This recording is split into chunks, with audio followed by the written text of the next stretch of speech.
2018 թվականից սկսած Հայաստանի Հանրապետությունը գտնվում է հիբրիդային պատերազմի մեջ։ Պատերազմի պարտության առաջին պատճառը նաև հիբրիդային պատերազմում պարտվելու մեջ էր, քանի որ մենք պարտվեցինք լրատվական դաշտում։ Ինքներս տարածեցինք ադրբեջանական ապատեղեկատվությունները, ինքներս հավատացինք, որ տվյալ տարածքները հանձնված են եւ ինքներս էլ դա հանձնեցինք։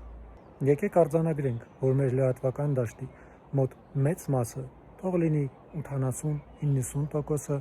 սուտ է։ Հազվադեպ հոդվածներ են, որոնք հիմնված են ուղղակի փաստերի վրա եւ շատ կարճ են եւ շատ ցանցրալի։ Մենք սովորել ենք ապրել, դիտել ինչ-որ ապատեղեկատվություններ, 300,000 ադրբեջանցի, ինչ-որ ոչ հիմնավոր տվյալներ, 2019 թվականից սկսած տարբեր պաշտոնյաների հետ փորձում են բանակցել, որպեսզի Հայաստանը սկսի վարել լրատվական դաշտի մաքրման կարևոր գործընթաց։ Դա պետք է արվի դատական համակարգի միջոցով։ Ինձ մշտապես ասում են, որ Նիկոլ Փաշինյանը ոչ մի կերպ չի համաձայնվում դրան, քանի որ խոսքի ազատությունը նրա համար սկզբունքային է։ Հասկանալով հարցի նրբությունը, իհարկե կարելի է նաև պատկերացնել, թե ինչ դժվար է դա անել, բայց եկեք հասկանանք, որ խոսքի ազատությունից զատ առաջնայինը դա Հայաստանի Հանրապետության շահն է։ Ինչպես կարող է Հայաստանի Հանրապետության քաղաքացին ճիշտ կողմնորոշվել, ճիշտ կարծիք ունենալ տոտալ ապատեղեկատվական միջավայրում։ Միայն վերջերս առաջին անգամ մի քանի լրատվամիջոցներ, այդ թվում Ֆակտորը, Հետքը միացել են եւ պայքարում են ապատեղեկատվությունների դեմ, իհարկե դա մինչեւ ընտրություններն է, որտեղ տեղադրվում են միայն ճշգրտված փաստեր։ Միայն վերջերս, երբ հայտնվեց տեղեկություն, իբր Հայաստանի Հանրապետությունը էլի դիրքեր է հանձնել Ադրբեջանին, այդ դեպքի առիթով հարուցվեց քրեական գործ,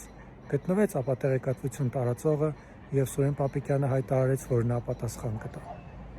Ինչպես է ստացվում, երբ հարցը վերաբերվում է նախընտրական շրջանին եւ ցանկացած ապատեղեկատվություն ազդում է ընտրողների ձայների վրա, անմիջապես հարուցվում է քրեական գործ, իսկ մնացած ժամանակում թողնում են Հայաստանի Հանրապետության քաղաքացիներին միայնակ այդ ապատեղեկատվության հետ, հանդես են գալիս միայն քաղաքական հայտարարություններով, հայտնում են, որ դա սուտ է եւ դրանով սահմանափակվում են։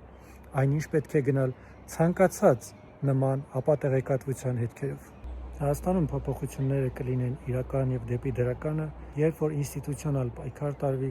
ապատեղեկատվության դեմ։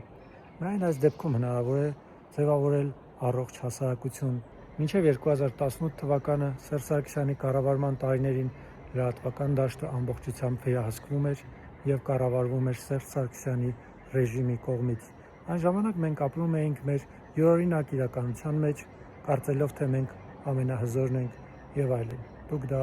շատերդ լավ գիտեք։ Իսկ այժմ բոլորովին հակառակն է։ Այդ նույն տեղեկատվական բուրգը ամեն օր հայտնում է Հայաստանի կործանման մասին հուսալքություն եւ ապաթիա տարածելով։ Եկեք միասին գտնենք լուծումը, գրեք մեկնաբանության մեջ, ինչ եք դուք կարծում այս մասին, արդյոք ես ճիշտ եմ մտածում, գրեք մեկնաբանություններ, բաժանորդագրվեք հայկական արձագանքին, ես Վահե Աղամյանն եմ։